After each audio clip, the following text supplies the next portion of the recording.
بسم الله الرحمن الرحيم. فيديو جديد. قبل اي حاجه ادعوا لاخواتنا في غزه، ادعوا لهم ربنا ينصرهم. تاني حاجه النهارده عندنا مباراه طار من الدور الاول. الدور الاول كانت مباراتنا مع البنك الاهلي، كانت هزيمتنا في الدوري. الاهلي تلقى هزيمتين الموسم ده في الدوري. الهزيمه الاولى كانت من البنك الاهلي، ماتش ماراثوني. الهزيمه الثانيه كانت من نادي الزمالك. دول هزيمتين تلقاهم النادي الاهلي الموسم ده. الاهلي الموسم ده ماشي بسلسله انتصارات ولا اروع، 17 انتصار، تساوى كولر مع جوزيه 17. الاهلي بيهدف النهارده ان هو يعدي يفوز فرق مباراه عن مانو جوزيه. ان شاء الله تكون هي المباراه دي باذن الله، تكون المباراه بتاعت النهارده، فوز النهارده ان شاء الله للنادي الاهلي. النادي الاهلي بيخش المباراه دي بمعنويات عاليه. بيراميدز تعادل اخر مباراه، خ... ريح النادي الاهلي شويه، ريحه من عدد المباريات اللي هو هيلعبها، هو مضغوط او هو هيلعبها واحنا مضطرين للفوز، عشان خاطر احنا محتاجين نريح لاعبتنا بعد 3 4 5 مواسم متتاليه من موسم كورونا. الاهلي محتاج الفوز النهارده عشان يبقى فاضلنا 6 نقاط، فوز ماتشين كمان ونبقى هنا الدوري رسميا نكون هنا الدوري. وكده كده في كل الحالات الدوري تقريبا منتهي، يعني الكلام ان الدوري منتهي او مش منتهي ده كلام خلاص ما فيش داعي نتكلم فيه، لان تقريبا 99.9 الدوري منتهي. الاهلي النهارده داخل مباراه ان شاء الله نخش فول تيم، ما فيش عندنا اي حاجه. الفريق مرتاح نفسيا ذهنيا، الفريق ماشي بشكل كويس. هنتعدى ان شاء الله النهارده جوزيه وينفرد كولر بالرقم 18 مباراه.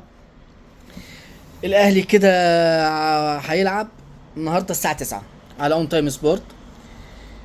ماتش البنك الاهلي النهارده. البنك الاهلي فرقه تقيله جدا وتقيله ورخمه دفاعيا، فاحنا يا ريت نسجل النهارده بدري عشان خاطر ان نرتاح. كل ما يكون التسجيل بدري، ولو اننا مباراه شوط الدور الاول هم لعبوا واحنا تعادلنا وبعد كده تقدمنا وبعدين هم اللي تعادلوا وبعد كده هم كسبوا، فمش مقياس. بس انت كفرقه تقيله وكبيره زي النادي الاهلي لما تلعب وتسجل في المباراه بيديك اريحيه. تاني حاجه عايزين نتكلم فيها موضوع الصفقات. صفقات النادي الاهلي بالعيد ما ينفعش، راح تركيا. تاني صفقة كانت يحيى عطية الله، مطالب اوفر شوية، مطالب مبالغ فيها من سوتشي الروسي. تقريبا الاتصالات وقفت والمفاوضات وقفت كمان في موضوع يحيى عطية الله، وتقريبا وجدوا 90% دلوقتي هيتوجه لإيران.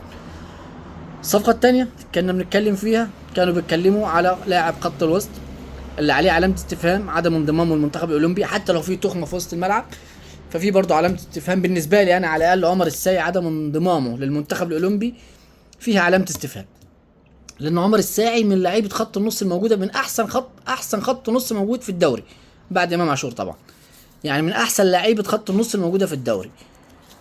عمر الساعي الاسماعيلي، الاهلي مقدم عرض، الاسماعيلي طالب فيه مليون دولار.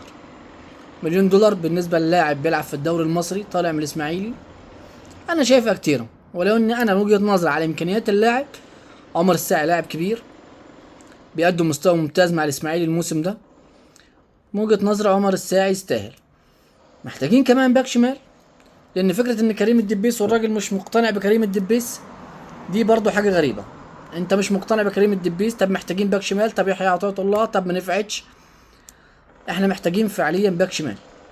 باك شمال مع علي معلول، فكره ان لاعب عمر كمال او لاعب اي حد تاني، عمر كمال او كريم فؤاد، اي حد تاني بيلعب جناح باك يمين يروح يلعب باك شمال، مش محببه لان انا الاهلي، انا فريق كبير، انا البطل، انا بطل القاره، انا بطل الدوري، انا بطل الكاس، انا بطل السوبر، وان شاء الله هبقى بطل السوبر المصري، ان شاء الله هبقى بطل السوبر الافريقي. فكره ان انا يكون عندي باكين يمين بلعبهم باك شمال دي فكره مش محببه، لان انا بطولات كتير بالطبيعي هيبقى المباريات كتير فهتبقى الاصابات كتير بعد الشر طبعا كل لعبتنا، فاحنا محتاجين باك شمال على مستوى، ويا ريت يكون صغير في السن. الصفقه اللي بتيجي عليها ضجه كبيره 80% بتكون صفقه فاشله. واقرب مثال واوضح مثال واحسن مثال الفدائي وسام ابو علي، صفقه في هدوء تام، وتسلم العين اللي جابته وسام ابو علي، صفقه في قمه الهدوء. وسام جه في هدوء ما شاء الله ما شاء الله، 14 مباراه مع الاهلي، 14 هدف، 4 اسيست، نص موسم استثنائي من الفدائي، من ابن غزه ابن فلسطين. مش عايزين صفقه عليها ضجه كبيره، واصل بيراميدز مقدم عرض لسوست الروسي، اصل الزمالك مقدم عرض. اللاعب كبير في السن، والصفقه مطالبهم الماديه مبالغ فيها، خلاص هو متجه لايران تقريبا يعني.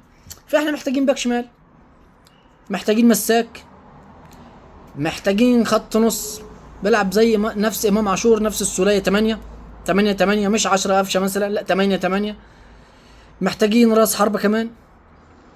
ان شاء الله ادارة التعاقدات امير توفيق، لجنة السكاوتنج، الناس بتشتغل واحنا معاهم، واحنا بندعم النادي، واحنا ورا النادي، واحنا في ظهر النادي الاهلي لاخر يوم في العمر. ان شاء الله المباراة النهاردة تطلع مباراة كويسة، الاهلي يقدم فيها اداء كويس، وان شاء الله نطلع بالفوز النهاردة. ان شاء الله باذن الله لنا مباراة، لنا عودة تانية وفيديو تاني بعد الماتش باذن الله. السلام عليكم.